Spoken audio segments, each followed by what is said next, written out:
பரிதாரத்தை பூசிக்கொள்ள இது ஒரு பழங்காட்டு நரி. உன் சலத்தரப்பு கஞ்சாது. உன்ன மாதிரி எத்தனை பேரை பார்த்தவன் இந்த மன்னன். ஏய், என்ன ஆணவம் உனக்கு? கோவிலுக்கு போனா நீ எங்க போன? அங்க ரெண்டு ஜிங்கி ஜிங்கின்னு ஆடுது கோயிலுங்க ஏன்டா எரிய திரையம்மா?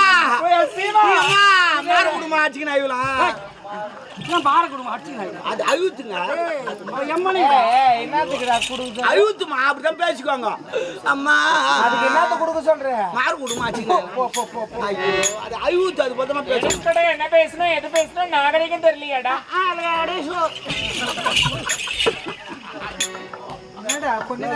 லேடிஸ்னா யார் தெரியுமா? வெள்ளக்காரசி. பொம்பளைனா யார் தெரியுமா?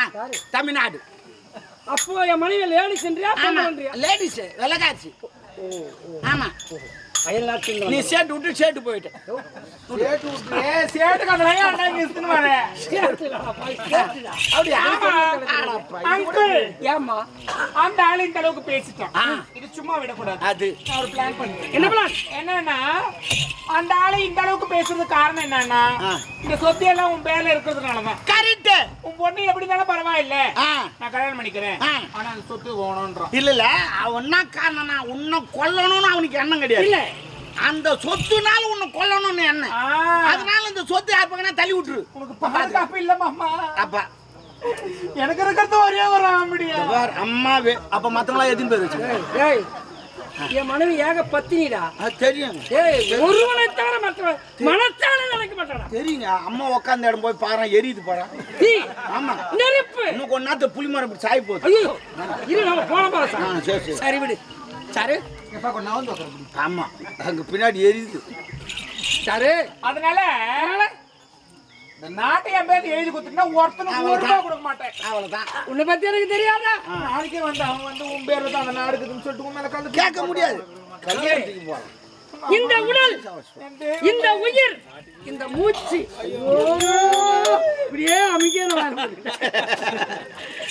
ஒருத்தர் எப்படிக்குது இதனால மனசே தெரியுமே ஜில்லுன்னு அவன் தெரியுமே. சூடியாருன்னா உடனே ஒருத்தர் யாரு? என் மனைவி தெரியுமே. இவளுக்கு இல்லாத நாடு ஒரு கேடா. கரெக்ட். என் மனைவிக்கு கையேத்த போய் சேரு. சரி விடு. மனித நாட்டை ஆளக்கூடிய மணிமாறன் எழு உயிர் சாசனம் யாதனை. எனது இளைய மனைவி சாருக்கு இந்த நாடு நகரம் சொத்து சுகம் அனைத்து சொந்தம். இந்த மணிமாறன் உடலில உயிர் மூச்சு இருக்கும் வரை உனக்கு சொந்தம். இந்த மன்னன் உடல் உயிர் போன பிறகு இந்த நாடு நகரம் அனைத்து சொந்தங்களும் என் மகள் வேல் விழிக்க சொன்னார். மணிமாறன்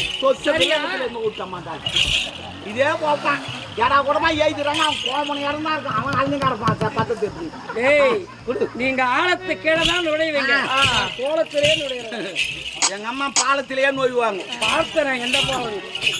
ஏன்டா டேய் காபரே எப்படியா புறம்போக்கு அந்த ஆளு ஏட குறமா எழுதி வச்சுக்கிறான். கார்ல போற உனக்கு தெரியல. ஒரு 5 நாளைக்கு முன்ன பாத்தியா? எப்ப அவர்தான் பேங்க்ல வேலை செய்ய ஒரு மணி நேரம் லேட்டா வந்து நீ வராது. அவரா இவரு? ஆவா ஒரு மணி நேரம் வரவே இல்லை. போ ஊர்ல ஒரே சண்டை கல்ல தடிக்கிறான்.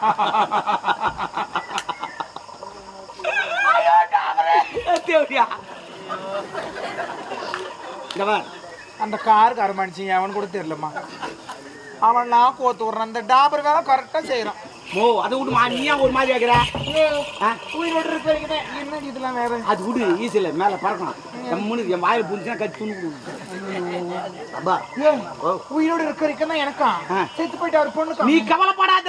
அவரா கொடுக்கறேன். எனக்கு தெரியாது எப்படி எழுதுவான்னு சொல்லிட்டு 2 பேப்பர் வச்சுக்கிறேன். கையெழுத்து போடுறது கீழ் பேப்பர், சொத்து எழுந்து மேல் பேப்பர் ஏற்றிட்டு நம்ம மொத்தத்தை எழுதிக்கலாம். அப்போ வந்து புள்ள பண்ணிடலாம். நீ கவலைப்படாத. தாயே நீ கை விட்டுருன்னு பார்த்தேன். அவையா கை விடுறான் அவன் தம்மா. அந்த மேல கை விடாது. நீ கவலைப்படாத.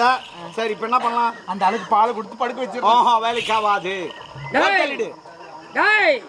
என்ன இருவரை கலக்குறீங்க? கலக்குங்கிறான். இந்த மாதிரி போட்டு தள்ளிடு. வயசான கட்டாது போய் சேர்த்து. அது உயிரோடு இருந்தா கேஸ் போச்சுன்னா மறுபடியும் சொத்து அங்க போடும். சொத்து ஓணுமா இருந்தாலும் ஓணுமா? சிட்டிய பூமி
ஐந்தாம் தாரணி வந்ததே பாரண்டி. அது உன்னை சொல்லி தவறில்லை. மன்னனா இருந்தவன் மதுவருந்தினானே, அது என் முதல் தவறு. திருமண வயதில் ஒரு மகள் இருக்கின்ற போது நான் திருமணம் செய்து கொண்ட இரண்டாவது தவறு. நல்ல குடும்பத்திலே பிறந்த ஏழை மக்களுக்கு வாழ்வளிக்காமலே, சரியாக நீதி சொல்லாமலே பாதாள சிறை வைத்தேனே, அது என் மூன்றாவது தவறு. நான் செய்த தவறுக்கெல்லாம் ஆண்டவன் சரியான தண்டனை கொடுத்து விட்டான். ஆனால் ஒன்று, நீ நல்லவளே அல்ல. வேற குக்களை விடுத்து கூண்டிலே அழைத்து மிக்கதோர் மஞ்சள் பூசி மிகுமனம் வீசினாலும் அது குக்களோ குக்கள் என்று வாளை வளைத்துக் கொண்டு தாண்டி போகும். என்னடா கேவன் குக்குளு முக்குளு? ஐயோ குக்குளு உக்குளு இல்ல, உன்னை நாயின்னு சொல்றாரு.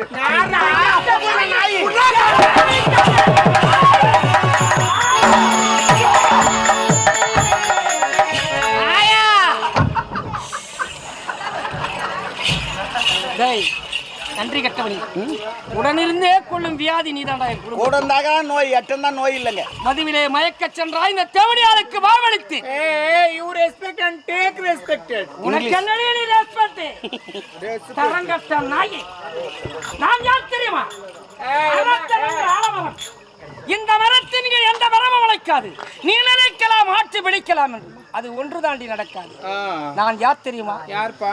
மகாபாரத்திலே மகாவீர பீஷ்மன். ஏன் தன்னுடைய தந்தைக்காக இன்பத்தை திறந்து சந்திர மன்னனுக்கு பரிமள கண்டி என்ற ஒரு பெண்ணை மனமுடித்தால் தேவரெல்லாம் பூமாறி பொழிதார்கள். மகாவீர பீஷ்மன் என்று அன்று உரைத்தார்கள் தேவர்கள். நீ நினைத்தால் உயிர் போகும். அந்த இனத்திலே பிறந்தவன் தான் இந்த மணிமாறன். நீ நல்லவளா இருந்திருந்தால் உன் உடல் என் மேல் படலாம். நீ ஒரு தரங்கட்ட நாய். தேலுக்கு கொடுக்கிற விஷம், பாம்புக்கு பல்லிலே விஷம், இந்த தேவடியாளுக்கு உடல் முழுவதும் விஷம். அரசு நன்றி கொண்டால் தெய்வம் நின்று தாண்டி. நீ மட்டும் எத்தனை காலம் இந்த மண்ணில் இருக்க போகிறாய்? ஒரு காலம் இருக்க மாட்டாய். உடனிருந்தே கொள்ளும் வியாதி எனக்கு. என்னையே கூட்டி கொடுத்து நாட்டகவத்து நாடுவாடி நாயை, நான் இந்த கொலையை செய்து விடுவேன். ஆனால் அந்த இடத்திலே பிறந்தவன் அல்ல. நான் மணிமாறன். மறப்போ மன்னிப்பு மரபிலே பிறந்தவன். என் உடல் மூச்சு கொடுக்க காற்று உன் மேல் படப்படாது. நல்லவனா இருந்திருந்தால் நல்ல வழி போவீங்க. உங்களுக்கு முன்னும் நான் போறேன். உங்களுக்கு ஒரு இடம் பார்த்து வைக்கிறேன். ஆனால் வந்து இங்க நீங்க மட்டும் நிலைச்சு வாட மாட்டேன். உனக்கு முன்னதாக இடம் பார்த்து வைக்கிறேன். பின்னாடி வரம்போ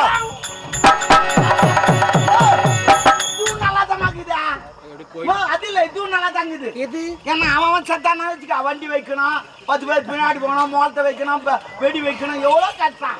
இப்ப பார்த்து அவரே செத்தாரு, அவரே போய் பத்துக்கினாரு. இதே மாதிரி ஊரில் சாவு அவனே போய் சத்து பத்துக்கினா வச்சு பிரச்சனை கிடையாது. பால் கூட அவன்கிட்ட குத்தாடிச்சிடலாம். அவனே போய் அங்க பத்துக்கு சேர்த்துவான். செலவே கிடையாது நமக்கு. இதெல்லாம் விஞ்ஞான காலம் அப்படித்தான் போகணும். இப்போ என்ன விஷயம்னா இதுல பிடிச்சது சொல்லுமா. எப்படியோ கல்யாணம் போட்டு எத்தனை வந்துக்குது?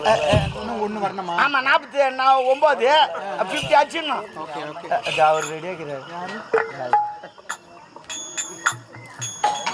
கல்யாணம் ஆயிடுச்சுன்னு கேள்வி. இன்னும் ஆகல, விளம்பரம் குத்துக்கிறார் டிவில. என்ன கல்யாணம் ஆயிடுச்சு உங்களுக்கு? இல்ல டிவில குத்துக்கிறாரு.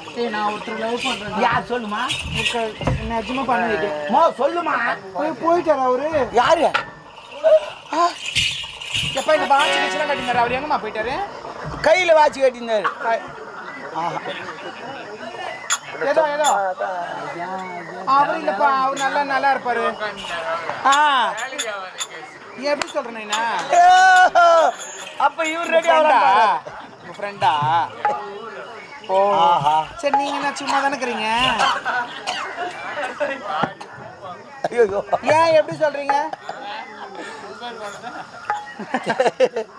சரி பரவாயில்ல, பாரு அவ்வளவுதான். நான் பாக்குறேன். நான் என்ன பண்ண சொல்லு. எனக்கு இதுக்கப்புறம் அழகங்களாம் வேணாம். வயசான பாரு, அவ்வளவுதான். இவரு பேண்ட் போட்டுருக்க நல்லா இருக்காரு. இவரா குட்டியா ரெடி தாங்கிறாரு. புடிச்சுக்கணும், நீ தான் போய் பார்க்கணும். நான் பேசிடுறேம்மா, அதெல்லாம் கவலைப்படாத. ஐயா ரெடியா வரேன். சண்டை வரக்கூடாது. அதெல்லாம் ஒண்ணும் வராது.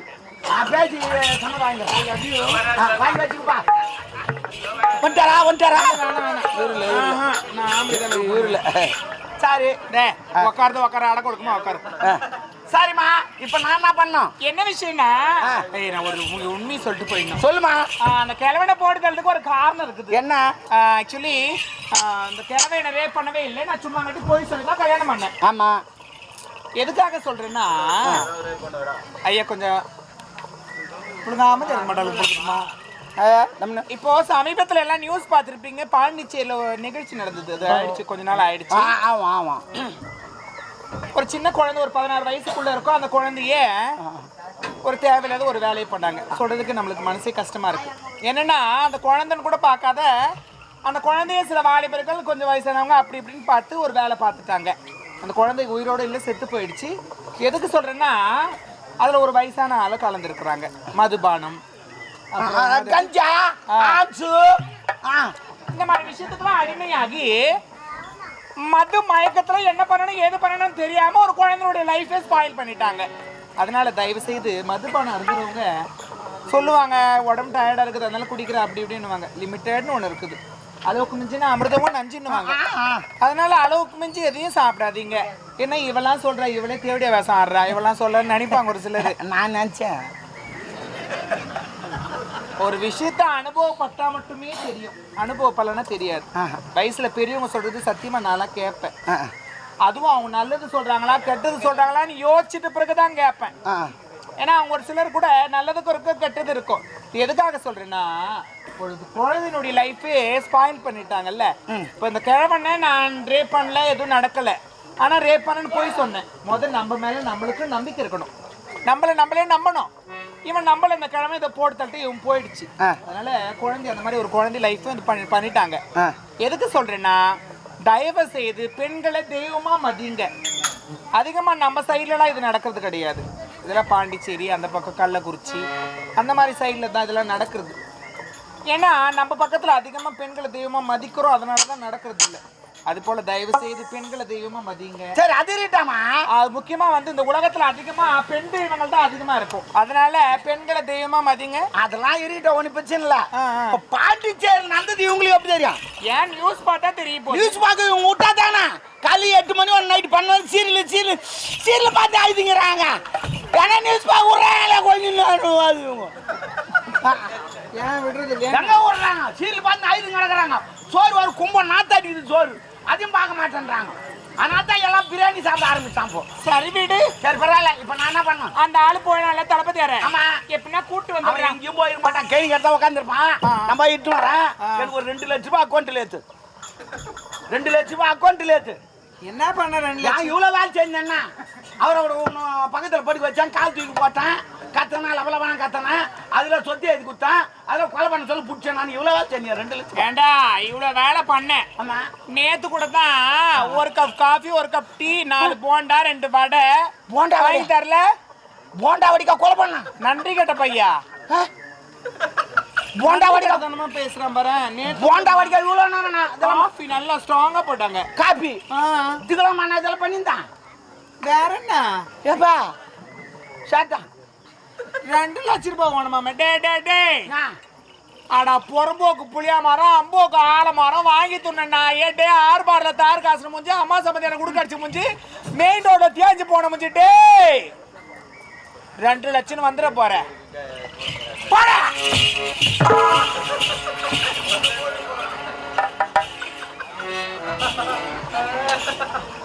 ஓடி தேவடியா போண்டா டீக்கா நான் இவ்வளோ துட்டு வேலை செஞ்சேன். ஆஹா எங்கிட்ட வேலை காட்டியா? ஏய் எங்க ஐயால தான் உனக்கு சாவு. ஆனா நான் ஒன்றும் கொல்ல மாட்டேன்.